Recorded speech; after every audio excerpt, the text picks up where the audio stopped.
pure dysfunction and substandard. She doesn't hold back. Chevelle Franklyn giving praise, but the gospel singer also taking aim at uncaring politicians and shoddily produced music.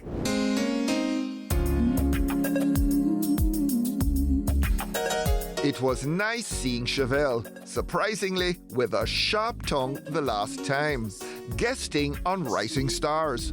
Oh my God, listen to me. I have heard so many things. Oh, them say, boy, you're worse than Anthony. Anyway, I have been blessed to be traveling, doing a lot of stuff. I've been working. Just God has opened many doors for me to be able to use my gift, show off my talent.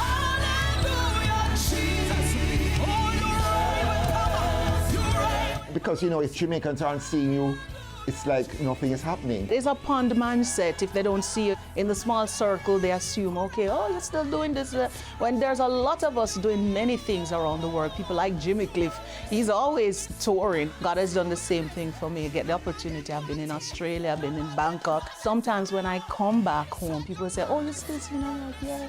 What was the gig where you saw the most people? For the past probably 15 years, I've been doing one of the largest gospel concerts in the world called The Experience that house up to 800,000 to 1 million people. And also we did a prayer meeting at one point that was almost 1.3 million persons. So that's mind-blowing for me. And again, wow. You are my maker. God is big business. God is big business. He's in the business of loving people and restoring souls. I know we're getting to Anthony. We're not going there in Jesus' name.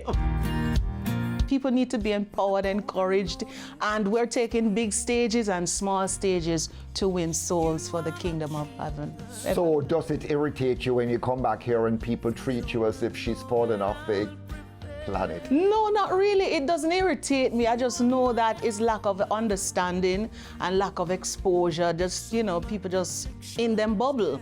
What kind of gospel music do you make, really? Some people in the gospel world these days are pushing the envelope.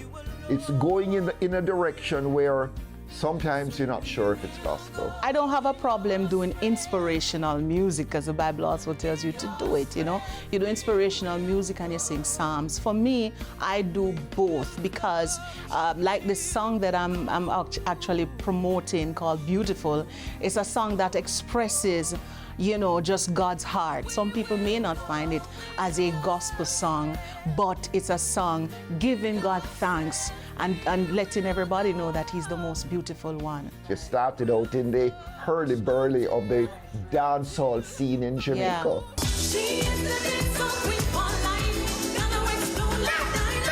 Was that experience so traumatizing that you felt you needed religion in the end? No, you know what? I always felt this void, like many people is going through it, where they feel this void. And in your mind and in your heart and in your spirit, you think that the only thing that is going to give you that peace that you need is money, fame, connections, all that. And then as soon as you get the opportunity to venture into those places, you realize that that was what was happening to me. I was going to these, because I was signed to Island Records back in the time of the dancehall queens and all of that. Many of us were signed to these mega labels. And one of the things that I saw going in the space that I dreamt about was that the same people that I looked up to was as broken as I was. My whole approach was I was empty and I needed a savior, and He was there to save me. When the earth shakes, won't be afraid, because you're with me. It doesn't mean that at some point I was thinking, Lord, how when me jump the ship too early. I went through that, but then I was good enough to say to God, help me with this journey.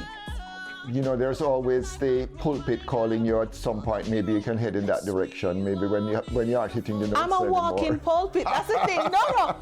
We're a walking pulpit, you know. The pulpit is daily living. Lady Sauce said she collected her royalties for all the wicked music she made. You collect royalties for the music that you made before your before Jesus saved you? I know what you're trying to do, No, I'm right? just asking a so, straightforward no. question. What I'll do, I will leave that one because I don't want the controversy of she say, he say, what is right and what is wrong on that part of it. So I think I'll just leave that alone. So it's not a flat out no. What you say, sir? So it's not a flat out What no. did you say, Anthony? Yes, sir? No. What did you say, young man? No. Anyway, Chevelle is writing a book that tells her story from dancehall queen diva to globe-trotting gospel singer. I'm from Spanish Town, where I was born in Taspin, in that poverty-stricken area, and it was very difficult not having no father figure or father to help, or just seeing my mother alone with the struggles, then giving away to a stranger when me was 6 years old, and trying to fit in, finding my own identity, and then to see where God has brought me. And so my story and my journey is for somebody that was in my shoe. And describing the circumstances from which you emerged and looking back at all of that, you ask yourself sometimes, has that much changed? It's like nothing has changed. Absolutely. The same struggle. People can hardly send them children to school. People can't bury them dead. Them can't bury them son. So they'll reach out and I'll go back and I help in whatever way that I do. And just when you see what is happening in our country, it is unbelievable that our government will boast about what they have done. The people in the House of Parliament, do they travel these roads? Because you can't even see where you're going on the road. Have a heart for the people. Have more of a heart for the people. Too much people are suffer. Get ready for a raft of new singles from Chevelle. She's taking her time, being a tough cookie and a stickler for getting it right, but should be worth it. We have to get up to par on an international level with our productions. I mean, when I'm here and I hear some songs playing on the radio, I am thinking what is happening to the ears of our producers.